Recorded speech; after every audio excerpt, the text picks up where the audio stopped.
How to survive your first weeks of mobility in Europe. You need to plan these first weeks of mobility even months before you're coming to Europe. This video is going to provide my personal verified tips how to get ready to your mobility program in Europe. Hi everyone, I am Chika, a passionate traveler and a master's degree student who wants to travel the world and help people to defeat their fears and also help them to travel the world. I'm currently studying at Lund University as a part of my Erasmus Mundus program, which allows me to study in 3 different countries in Europe.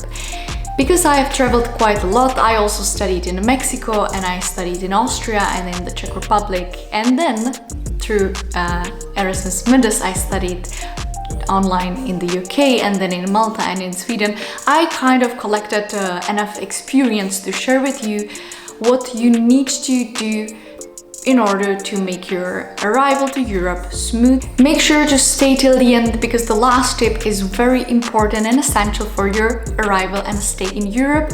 The reason why it's a last one, because I don't have any personal experience with that. But a new video will be coming very soon about this topic, so stay till the end. At the beginning, I would like to tell you that if you are coming through Erasmus Mundus program or even through any other Erasmus mobility program, it makes your arrival way easier as if you're coming as an expat or as a solo traveler, because the institution or your employer will make sure that your arrival is easy and more smooth. They will help you with the paperwork and with the bureaucracy, most likely. Also, if you're studying through Erasmus Mundus, you have your own community, you have your fellow workers and colleagues, and you can share your experience and knowledge with each other. So all this makes it kind of way easier. The first thing you definitely need to sort out is your bank. In my experience, I started studying at the University of Glasgow, which was in the UK, and I was obliged to have a British bank account. I don't know about the other programs exactly, but you will definitely need to get a European account where your scholarship will be sent to. So try to at least get information about how to make your bank account make easier, because I know from the third world countries this makes the process a little bit more difficult. All of my colleagues are using Revolut because we are receiving the scholarship in pounds and then we can switch them to euro or to other currencies. The really good thing about Revolut, it can be ordered online and you can just easily pay with your phone and you can easily switch the currencies for a minimum commission. You can also trade some stocks and cryptocurrencies. So I think Revolut is really good app which I personally use daily, so I definitely recommend to checking it out, even if your scholarship will be sent to another account. Revolut is really good app to just go around in Europe, because in Europe we have a lot of different currencies. The second tip is housing. If you know already where you're staying, in which city, try to search for your accommodation as soon as possible. In some countries we have a big problem of finding a proper good housing. Luckily for you who are outside of Europe, sometimes like in Sweden, people outside of Europe have a privilege or are basically the first the ones who will get the accommodation because you guys coming from very far away. If possible, also you can search for a university accommodation. In some countries the university is really helpful in this matter. In some other countries, for some reason, they are not that helpful. I definitely recommend watching Facebook, but be careful with the scams. I definitely recommend using also Airbnb. In Sweden, I recommend using Båtstad.blocket, and in the UK, I recommend using spareroom.com.uk.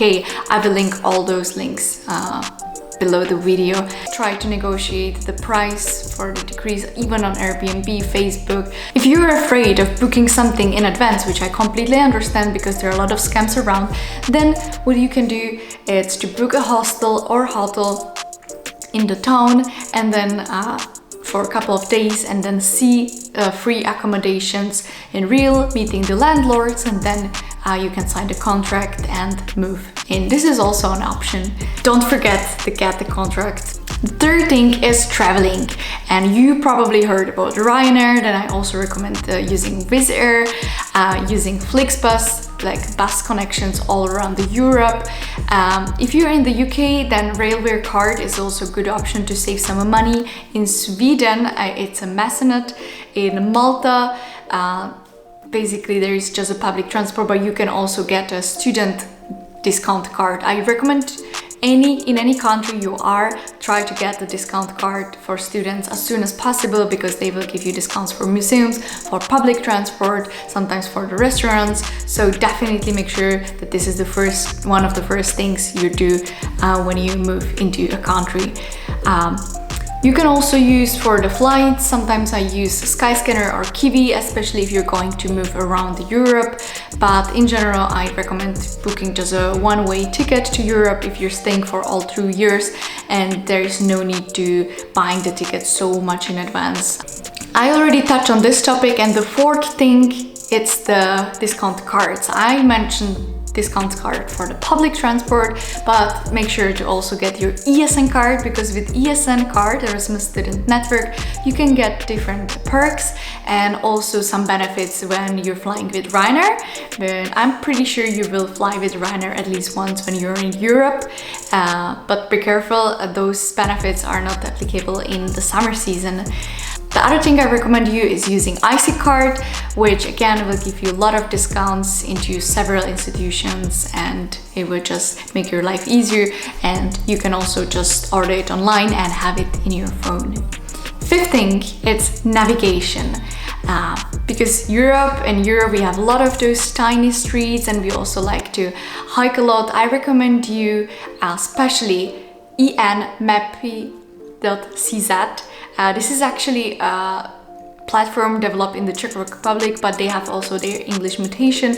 I really recommend using this app, especially if you're walking, because Google Maps does not work really well. More popular is Maps.me, so you can also use Maps.me. The sixth thing you definitely need to take care of is mobile phone and your European operator. I'm using Vodafone. I know that some people in the UK are using operator 3, but just make sure that your operator has enough internet data. In general, the Wi-Fi coverage is very good in Europe, but I'm pretty sure that you will need the internet the most, since we are using WhatsApp quite a lot in Europe. If not WhatsApp, then we use Messenger a lot, and personally I think that paying for the messages and for the real calls, it's not as important as having a lot of internet data.